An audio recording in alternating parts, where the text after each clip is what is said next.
Hey everyone, Chris Carter here on the Locked On Steelers podcast. Today, I want to talk about what went wrong in the Steelers' third down defense after a deeper dive into the film, get some words from Mike Tomlin on those issues, and why I think it's something the Steelers can fix moving forward. We'll also give you updates on George Pickens and TJ Watt and why I think some of the Steelers' current weaknesses are very fixable as they try to make their push to win the division. All here on the Locked On Steelers podcast. Let's get into it.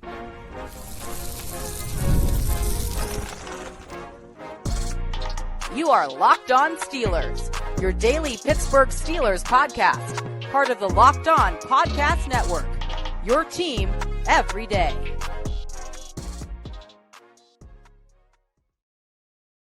Hello, welcome to the Locked On Steelers podcast. I'm your host, Chris Carter, bringing you your daily dose of all things on the Pittsburgh Steelers. As always, you can find the show in your favorite podcasting apps and on YouTube. Like this video if you enjoyed. Subscribe to this YouTube channel to get all of your daily Monday through Friday episodes, as well as our bonus content. We thank you for making us your first listen every day because we're your team every day. And today's episode is brought to you by Prize Picks. Prize Picks is daily fantasy made easy. Go to prizepicks.com/LockedOnNFL and use code all lowercase LockedOnNFL to win $50 instantly when you play just $5. That's at Prize Picks. More on them later. All right, Steelers fans, we did the grades yesterday. We went over some more things. I wanted to take this episode to talk about something that I wrote about in the Pittsburgh Post-Gazette. If you want to see the film for some of the plays I'm about to talk about, do go to the Pittsburgh Post-Gazette, post-gazette.com. You'll see my film study up probably by the early morning of this Wednesday episode. But one thing that I thought seeped into this game that I thought the Steelers would be able to contain better was their pass defense. The Eagles hadn't been throwing the ball well. There was no drama about that, and yet they allowed both their top two receivers to gain over 100 yards passing. So I figured I'd put that as a question to Mike Tomlin, and his response, as sometimes they really do give you something to pull at as far as a thread to study on, his response made it about the Steelers' third down defense. I want you to listen to his response, and I'll give you my thoughts about how that ties into a few other big questions the Steelers have to face. Here is Mike Tomlin when I asked him about that on Monday. Mike, it's rare that you guys give up allow two wide receivers to get over 100 yards in the same game. What did you guys have to do better? Was it more about matchups and needing to win specific spots, or were there certain alignments they caught you guys off? I think it was a couple things. I thought, obviously we had a schematic commitment to minimizing Saquon being the leading rusher in the league and how he had controlled so much it went on for that unit. But also, as I mentioned, we lost some critical third downs that were very winnable, and they produced subsequent downs. Those subsequent downs produced yards and potentially points. And we're not winning possession downs. They were, 10 of 17? We've been much lower than that over the course of the season, and particularly in recent weeks. And when you win those downs, you're off the field. And so, I think a large component of the yards that you mentioned can be summarized into the lack of possession down execution, which produced more plays. Mike Tomlin does have a point. The Steelers were bad on third downs on defense.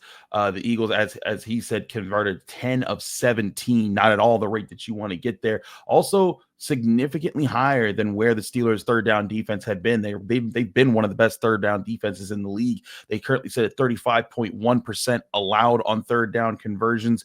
That is currently, I just got to do a quick count, seventh best. I hate it when places don't number their slots, but seventh best in the NFL right now. And I think that took a significant hit with this past weekend because of the amount of third downs that they allowed in total to the Eagles. If they hadn't done that, I think they actually would be second right now in third down defense. But to the point, what went wrong on third down defense? Well, there's some things that I do think are fundamental and things that Mike Tomlin harped on in his press conference as well. Tackling. There were plays where, Kenneth Gainwell caught a pass out in the flat. Two guys were on him. They whiffed. Or Dante Jackson had a clear shot at him, whiffed it on a key play, led to a big gain.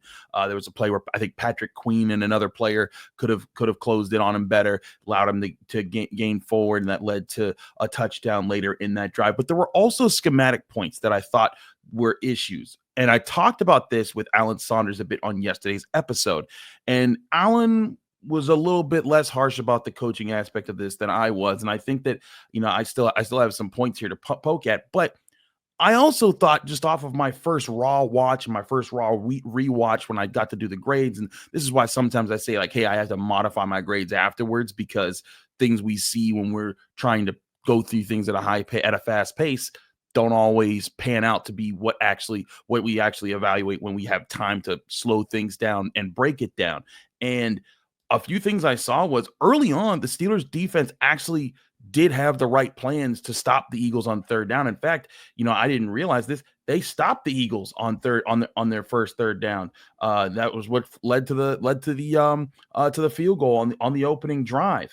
And then it was a missed tackle on the next third down that allowed a conversion. And then the third down after that was the TJ Watt forced fumble. So I mean, schematically, they were in place for the first three third down possessions of the game. And then you had some other plays where AJ Brown made some impressive one-on-one plays, but there were only a few things here and there that I thought were schematic issues when it came to third down, and I thought that was very interesting. But where it came from was some of the miscommunication points that I do think the Steelers need to shore up and fast.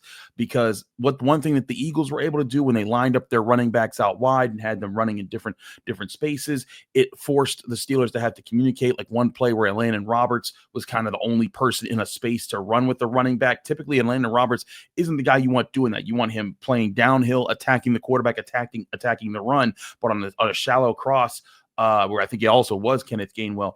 Patrick Queen lined up out wide, the running back that is. Patrick Queen lined up with him, but in the shallow cross and coming across the formation, you're not asking Patrick Queen to run from the left sideline to the right sideline as a coverage man. You got to pass that off. And what should have happened was Patrick Queen go with the tight end, Landon Roberts, or somebody go with the underlying the guy on the shallow cross. But that didn't happen, and it led to a big gain. Similarly, as we talked about, that was kind of, it was a better executed, but still not good enough executed version of that on the Devontae Smith touchdown. When Devontae Smith, he ran a shallow cross inside of underneath two slants by two other Eagles receivers. The Steelers were in man coverage. It required a passing off of the guys because James Pierre was the inside man who was supposed to take on Devontae Smith if he went under them. He did. He just was late in doing so. And these are the small things here and there that I think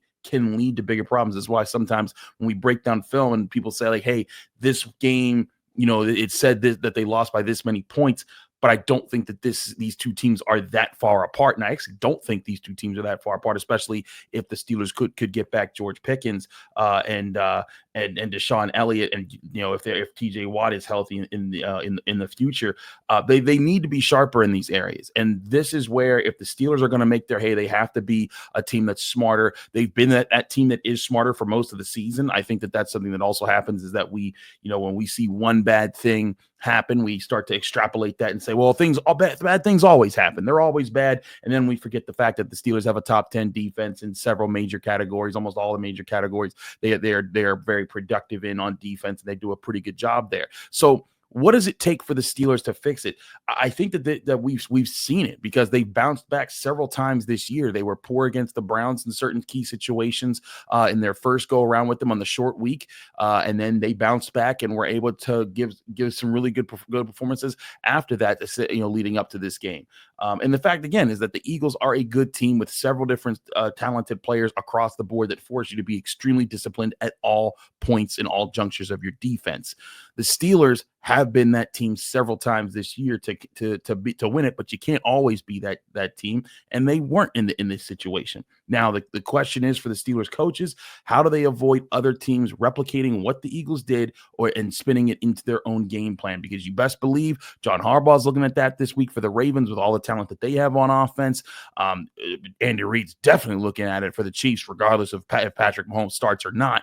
And then, of course, the Bengals, they're still in the playoff race, and if it might come down to they might need to have to beat the Steelers to have a chance to make the playoffs in the final game of the season. So those are three capable offenses with the three of the best quarterbacks in the entire league, and you're going to have to be prepared for it. I think that's going to be a big test for this defense, is being prepared to win, especially on those third downs. And again, it's not about that the entire plan was bad, because several times they were in position. Guys made mistakes in the key parts of the plays, and that led to the issues that grew larger. But in the few times where they were just a little bit late here and there, it's being prepared for those moments and being prepared to better react in those moments, that can sometimes be the difference between winning and losing. When they say the margin of error, the margin between winning and losing is razor thin sometimes, this is where it comes down to. And I think that it's important to remember that when we talk about football and we talk about sports in general, but especially when we're talking about football life in the NFL, it's those parts of the matchups, those parts of the X's and O's, and those parts of the Jimmies and the Joes that make the difference between winning and losing week to week, and make a difference between a good team, a bad team, a mediocre team, whatever you want to call them. But this Steelers team still has plenty of football up ahead of it. They got 3 more games in the regular season. They're guaranteed at least one playoff game. And if they win this game on Saturday against the Ravens, they guarantee that first playoff game will be in Pittsburgh. And I think that's a big point here. But the Steelers at least got some more injury news about George Pickens, and we know what the situation at least looked like at the top of with TJ Watt. I want to talk about what we're looking at heading into this Wednesday practice, which, if you remember, because this is the short week, is kind of the Thursday practice. This might be the practice day to see how ready some of the players are to come back from their injuries. We'll talk about that and what the Steelers need to do if those players aren't available, all here on the next segment of the Locked On Steelers podcast. I'm your host, Chris Carter. Stick with us. We'll be right back.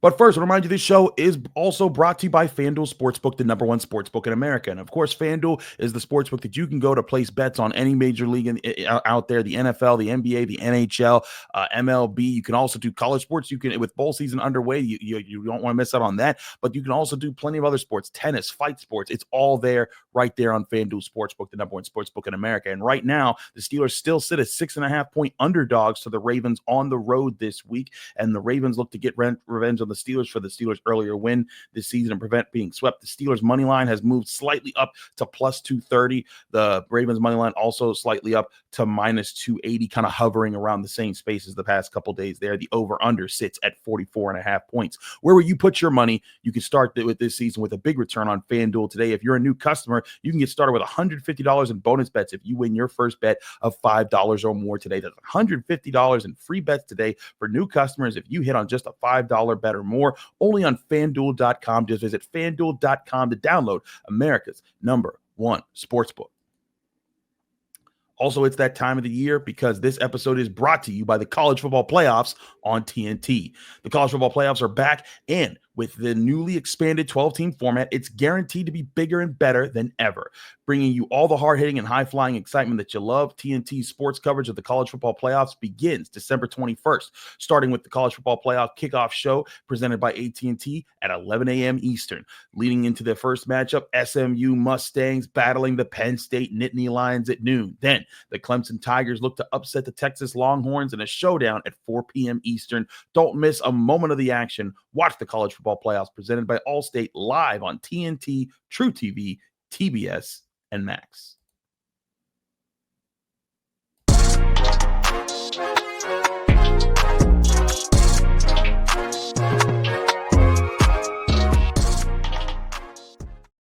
Back here on the Locked On Steelers podcast, I'm your host, Chris Carter. We continue our show today. Let's talk about what I think is the biggest news item that everyone's going to be talking about all week long, and that's the Steelers injury report. Now, if you're reading the Steelers injury report, you probably, if you read it and you don't understand the context of it, you probably went into a panic mode because there were so many players that were listed as did not practice. But it's important to remember that that was a walkthrough practice on Tuesday that the Steelers had. That is not that's an estimation of where guys would have been, maybe, who knows.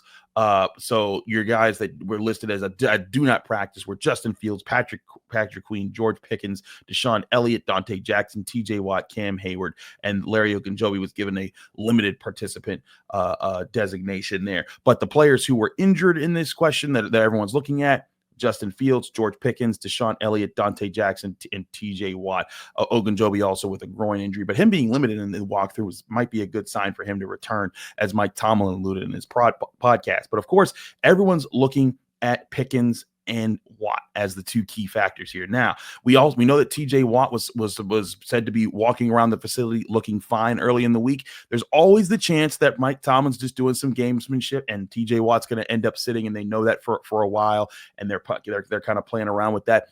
But TJ Watt's also the guy that he's detailed in his work. He's good enough. TJ Watt might not have to actually practice much this week. He might just be able to line up on Friday and just be like, yep, ready to go. And the Steelers are saying, hey, we got to win this division game. Let's throw him out there, as long as the doctors do give him the go to play. But I don't think that's going to be the case for George Pickens. Now, even though it says that George Pickens didn't practice, there's plenty of video from our friends who were at practice of that said otherwise. Now, he worked in a limited capacity away from the team at some point, but he was out on the field. There's plenty of video of him chopping it up, looking pretty healthy there. And I think that's a good sign for the Steelers that George Pickens might be at that place. Now, hamstrings are very tricky. 1 second you could think that you're good to go, and the next second you could think that you're not going to walk for a week. So it's still going to depend on how George Pickens handles the rest of the week, and it might be a big sign of how and if he practices today on Wednesday. But if the Steelers don't get back TJ Watt and George Pickens, what do they do against their rivals, the Baltimore Ravens? Now, it was funny. I was on with Wes Euler for Steeler Nation Radio, and he asked me on Tuesday if you had to choose which one to be back, who would you choose, TJ Watt or George Pickens? And it's funny. I think some fans might pick George Pickens right now because of last week, but I'm still taking TJ Watt because the Steelers are 1-10 when TJ Watt doesn't get to play in a game. You want that guy out there, especially when you're going up against Lamar Jackson. But here is the thing. I think in the years that the Steelers have seen TJ Watt be a superstar edge rusher, this might be the best suited the defense is to handle his absence. And that's not saying that they don't need him to win this game, because I actually kind of do think that it's going to be a big part of this is whether or not he is actually available. But with Nick Herbig, with Preston Smith, both of those guys can fill in, and Alex Highsmith, I think, is playing at a high level now that he's back and healthy. They can go in there and help. Now, again, it's not saying that you're just not going to miss TJ Watt, but this might be better than all those other 11 games where he's been missing, where the Steelers haven't had the guys. They've had to bring in guys from other teams to kind of fill out their roster because they didn't have enough edge depth on the team. I do think that the Steelers, could find a way to manage there. But also, if TJ Watt's healthy, I think that it allows this defense to get right back into the flow of things and saying, hey, things didn't go your way last week against a team that you don't play that often, but this week the blueprint against the Ravens. You know how to limit Lamar Jackson. You know what he wants to do to you. You know what Derrick Henry wants to do to you. So get out there, play disciplined football, and finish the job in winning the AFC North this week. But if TJ Watt doesn't play, I honestly think don't change the plan too much, because guess what? You still have the plan. TJ Watt, is a big playmaker in several games, but he's also a part of the machine. And I think it's been the machine, not just TJ Watt, that takes away what Lamar Jackson wants to do in a lot of the games the Steelers have played him. Again, the Steelers have won 8 of the last 9 matchups between these teams. The last time Lamar Jackson started a game and beat the Steelers was 2019 when Mason Rudolph got knocked out by Earl Thomas and Devin Hodges had to come in. That's the only start that Lamar Jackson's ever beaten the Steelers in. You have a system. Stick to it. And I think that you'll be able to come out the victory in this situation, or at least give yourself the chance to win on defense. Now, flip to the offense. What do they need to do if George Pickens isn't going? Well, what's funny is I think they did it pretty well against the Browns, and they didn't get to it against the Eagles. And it was clear they had a plan to. It just didn't work out that way. And in fact, I think part of it is going to rely on 2 key factors. One, again, I still think you got to set up the run early on. I think teams are looking for the run. It's, with how aggressive they're playing the Eagles, they didn't necessarily overload the box, but go back and look at the first and second steps of a lot of their linebackers and safeties on those early run plays where the Steelers hadn't set up the pass game yet. And you can see they're coming up to the line of scrimmage, and this Steelers offensive line, I want to talk about them in the next segment, as one of the groups that can be the most fixable, that actually could make progress as they get ready for the playoffs here. But this is not an offensive line yet that can go into a game, run into the teeth of a good defense, and win more times than not. They might get you some situational wins here and there, which is why I think Arthur Smith needs to do a better job of putting them in position. And that's one part of it. But the other part of it also falls on Russell Wilson, because their plays, when I was going back over the All-22 and looking at it more, I saw times where I'm like, man, I think that there's a one-on-one chance here with Mike Williams. This is where you can give him the chance here. Now, again, not every game plan is going to be perfect. Not every player is going to be perfect. Not every decision is going to be perfect. Not everything's going to always work out in your favor. And also when you get limited possessions in a game because the other team's possessing the ball so much, because they're winning third down defenses, third down so much, which is why we talked about that in the opening segment, it's going to limit your chances to kind of do the things that Russell Wilson likes to do, which is spread the ball around, force you to have to consider everything. It's something that he does really well. In fact, if you go watch Hard Knocks, you could hear Tom Arthur, one of the Steelers' offensive assistants, talking to Russell Wilson and this is also the most recent episode that literally came out last night about, hey, we like the way that you make decisions. We like the way how you know when to go after the deep ball against teams and when to check it down and take what's there. And this is a defense that's going to make you take what's there. And I think that you gotta trust that Russell Wilson is going to be able to do that in more situations in games like this. And I think the Ravens are a similar situation. They're going to come out knowing that the Steelers want to run the football. So come out, use play action, use quick hitting pass attacks. And again, doesn't need to be, super elaborate. Could be hitting Darnell Washington while he's on the move. Could be hitting Calvin Austin on a slant or a shallow cross. Could also be, having one of those routes as the underneath and having a route over top to play off of it and see if you can isolate two defenders in the same space to say, hey, which one of you is running with the deeper guy, which one is running with the short guys, and you trust Russell Wilson to make the decision in that moment. And then if Russell Wilson does that, and I think he works the ball to different guys like he has for the 2 weeks leading up to this last game where, he connected with 10 receivers against the Bengals, 9 receivers against the Browns. I think those are all factors that can help you survive if Pickens doesn't have to play. Now, if Pickens does play, you still come in with a similar approach, but now you have that playmaker there, and now the Ravens have to pay attention to him. But if he's not ready, Russell Wilson's going to have to be on his A game. He's going to have to be on his A game either way, but he's going to have to be extra special in how he distributes the football and how he sets things up, because I do think much of this offense goes through his ability to take what's there against the defense, let the Steelers playmakers make plays with yards after the catch them in those ISO moments where he can launch a moon ball and get a one-on-one opportunity where he's been very accurate. If you look at the way that he's thrown those balls, and then when you start connecting all those things, then all of a sudden the offensive line gets more space to breathe. They start blocking better. The run game starts working, and then that balance comes in. That's when the Steelers become truly deadly on offense. So there's a plan to win this game on both sides of the ball if your two stars don't come back this week. But it's not a guarantee that either of them won't be back or that neither of them will be back. I think that there's a chance that one of these guys might be back and TJ Watt might be the more likely. But if George Pickens is back, it adds a lot of spice to the situation. But I want to talk about the weaknesses that we're seeing from the Steelers right now that they need to get better at, and I think they can get better at, and what might be a defining point for not just this season, but this nucleus that the Steelers have been building with their younger guys to take over the future core of this organization and of this team. We'll talk about that next here on the Locked On Steelers podcast. I'm your host, Chris Carter. Stick with us. We'll be right back. Today's episode is brought to you by Prize Picks. Prize Picks is the easiest and most exciting way to play daily fantasy sports. Unlike other apps on Prize Picks, it's just you against the numbers. Instead of battling thousands of other players, including pros or sharks, you just pick more or less on 2 to 6 player stat projections and watch your winnings roll in. Prize Picks is the fun new daily fantasy game that everyone needs to start playing right now. Prize Picks is the only real money daily fantasy platform with any injury insurance policy. Your lineups stay in play even if one of your players gets injured. If your player leaves in the first half and doesn't return, Prize Picks keeps your lineup alive.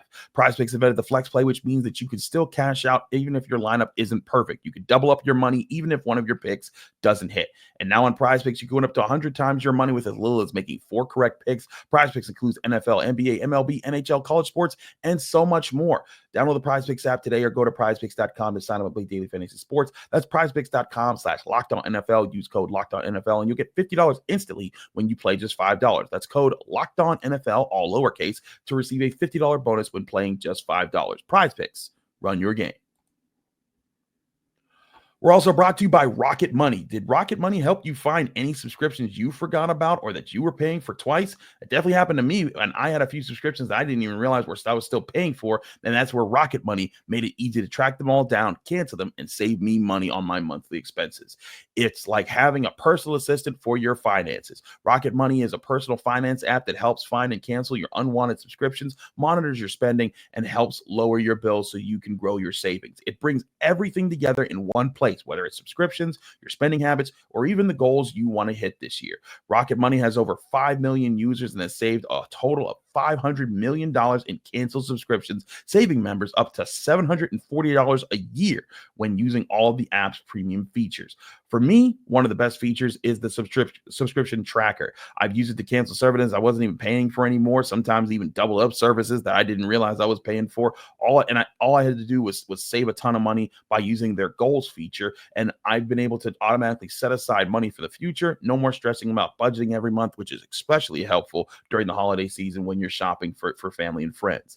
Cancel your unwanted subscriptions and reach your financial goals faster with Rocket Money. Go to rocketmoney.com/lockedon today. That's rocketmoney.com/lockedon, rocketmoney.com/lockedon.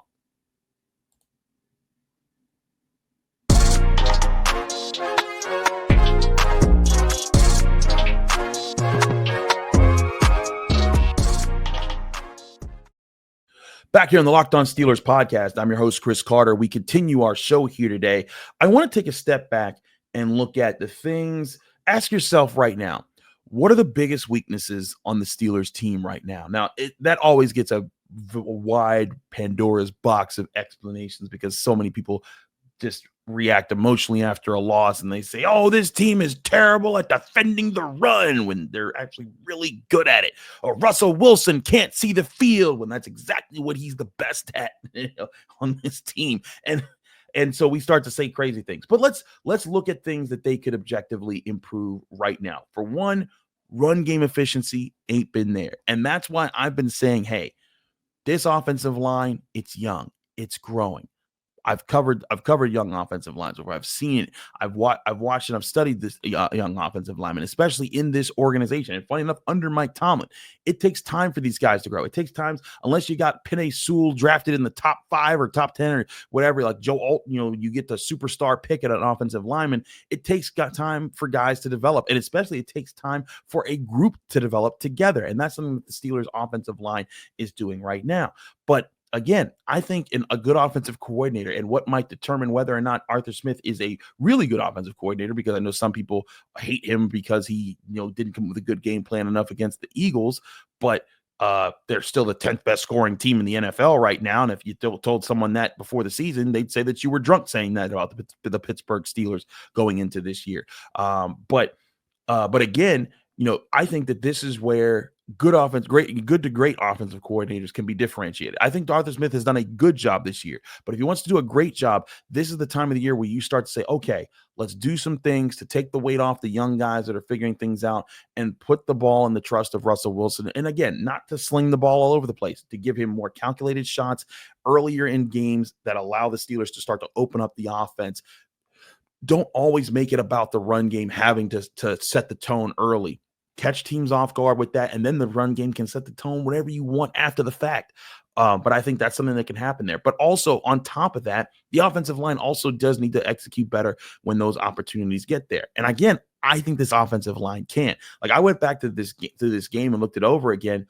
There were plenty of plays where Broderick Jones moved Jalen Carter way off the ball and did a good job sealing him out of the play. There were times where Mason McCormick won certain reps. There were times where Zach Frazier was winning reps. It wasn't like the Eagles' defensive line crushed the Steelers' offensive line in every single matchup. Now, I do think what happened in this game was the Eagles rushed to the ball and sent their entire defense to stop the run several times in the game, and that's what dominated the matchup. But individually, I do think each of these offensive linemen, especially the young ones that they're trying to make for the future in Frazier, McCormick, and Jones, they have potential to continue developing. And they put together what I thought were two really good games against the Bengals and the Browns the last 2 weeks. They were able to set up the run, protect Russell Wilson, give this team, give this offense the chance to move. And we've seen other times throughout this season where this offensive line has done a pretty good job. And I think that's where, if this team is going to make the jump, it needs some of those younger players to step up and do a little bit more. And it also needs the team, I think, to rally around them and to give them the support. I think back to, the younger Steelers in the 2005 team, and how, they had guys stepping up. Ben Roethlisberger was one of those younger guys that stepped up there, but Troy Polamalu was another young guy that stepped up there. Ike Taylor became a guy that stepped up there. There were so many different guys that were younger, but good and developing, and would find their way. And they made a part of their reputation by making stands during those seasons. I think another person that falls into this year's version of that is Joey Porter Jr. I went back and I still only give Joey Porter one skull, because there were plenty of reps. He did what he was supposed to in this game. Now, there were times where he got, beat by AJ Brown, but again, AJ Brown's one of the best receivers in the NFL. If I think most corners are going to lose occasionally to him, but he didn't get dominated. It wasn't like Joey Porter Jr. was lined up every time over AJ Brown, and he always got beat, because plenty of times he locked him down and even broke up a pass that was thrown his way. So I think Joey Porter Jr. has shown he is a smart player, that he can adjust to things and he can learn through things. We've seen him go through the ups and downs this very season. And heck, you guys have seen me argue with Alan Saunders. There's times that he thinks I've judged him too harshly. And I think part of that's because I think that Joey Porter Jr. has such a high ceiling. And I think that he can be a really talented player that's going to be a number one corner in the NFL someday if he keeps at it. I think he has the traits that you need, as far as a physical corner that can keep contesting, keep coming back, keep fighting, have the right attitude. And we've seen him make those plays. We've seen him lock in and be part of the defense, and not just lock into just what he has to do. It's what he has to do with the rest of the defense. And I think that if he's able to take that step up, and you see, guys like Dante Jackson get healthy again, if TJ Watt ends up being healthy, those kind of guys locking in, a younger offensive lineman, a young corner in a very experienced defense for the most part. Also, I'll throw in guys like Peyton Wilson, who I thought made a pretty good play on the TJ Watt fumble. He was the one that chased down Jalen Hurts, stopped him from running for a first down, and forced him to kind of hold on to the ball, allowing TJ Watt time to come over and punch it out. But there's plenty of young players on this team right now that I think have a really good chance to rise and make bigger names for themselves in these next 3 games and in the playoffs, because again, we know the Steelers are in the playoffs this year. George Pickens could be one of those guys if he comes back from this injury and plays pretty hard. I think Calvin Austin, you saw that catch on the flea flicker. I think that he has a lot more in store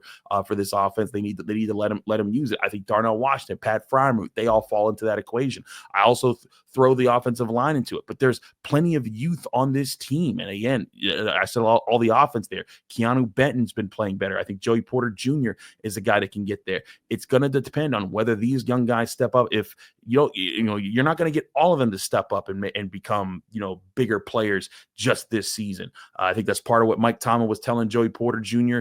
On the second episode of the Hard Knocks when he was talking to him. He's like, "Hey, you're not going to be great today, but you got to keep grinding. You got to stick to it, and trust that you're going to get there." And I think he was kind of telling them like, "Hey, you're going to be frustrated with yourself because you're getting called for those penalties. You're not an all-pro right now, but it's about these moments where you're working through that gets you there on that journey. And it's going to be about, can these guys embrace these moments right now?" And this was a big lesson that you can learn. There's several big lessons that you can learn from this Eagles loss. Sometimes losses are sometimes the biggest impetuses to great runs that teams make. I was just talking about the 2005 Steelers. When they lost to the Bengals, they needed to lock in to win out to make the playoffs, and they did. And they took lessons that they learned from their previous losses earlier in the year and applied them moving forward, beating 2 teams that they lost to in the regular season, and the Bengals and the Colts in the first 2 rounds of the playoffs. The Steelers are going to need to be a team like that at times. And again, I'm not saying that they are the 2005 team. They still got a ways to go there. But I do think that this team has a lot of more things going for it than people might realize. Like it's like Russell Wilson's ability to see the field, like the fact that they do have weapons at different parts of the offense if they can get targeted, like the fact that this defense did just take away the number 1 running back in football in Saquon Barkley, like the fact that TJ Watt, Alex Highsmith, Nick Herbig, and Preston Smith have all been pretty solid lately. And you throw in Cam Cam Hayward and Keanu Benton, that is a very, very good defensive front. And if they can get, again, one of those guys to step up behind them and Joey Porter Jr., if Deshaun Elliott comes back healthy, there's a lot of really good chances that this team can really pull it together and be even more formidable force than what we've seen even in their 10-4 start to the season. But all that starts with where they practice on Wednesday. I'll be at the practice facility today, so if you want to see my thoughts on that, we'll have it on Crossover Thursday a little bit. If there's a big update, I'll try to do an update on our YouTube channel. And if you don't get that, if you're purely a podcast listener, be sure to follow me on like Twitter or Blue Sky or Instagram or TikTok. That's where the shorts go if you're not watching on YouTube. So because we do like under a minute clips of just thoughts that I have or an update that we have from the Steelers facility when we do that. But again, thank you everyone for tuning into the Locked On Steelers podcast. I'm your host, Chris Carter. Follow me on Twitter, Instagram, TikTok, all the social medias, Blue Sky as well, at Carter Critiques. You can read my work at the Pittsburgh Post-Gazette, post-gazette.com, where I have a breakdown on the Steelers' third down defensive issues from the Eagles game and why I think they can learn from that and get better. All of that on the Pittsburgh Post-Gazette and all the daily coverage that I give you here every Monday through Friday on your favorite podcasting apps and on YouTube right here on the Locked On Steelers podcast. We'll see you tomorrow for Crossover Thursday, where I talk to Kevin Ostreicher of Locked On Ravens about this key AFC North matchup. We'll see you then right here on the Locked On Steelers podcast.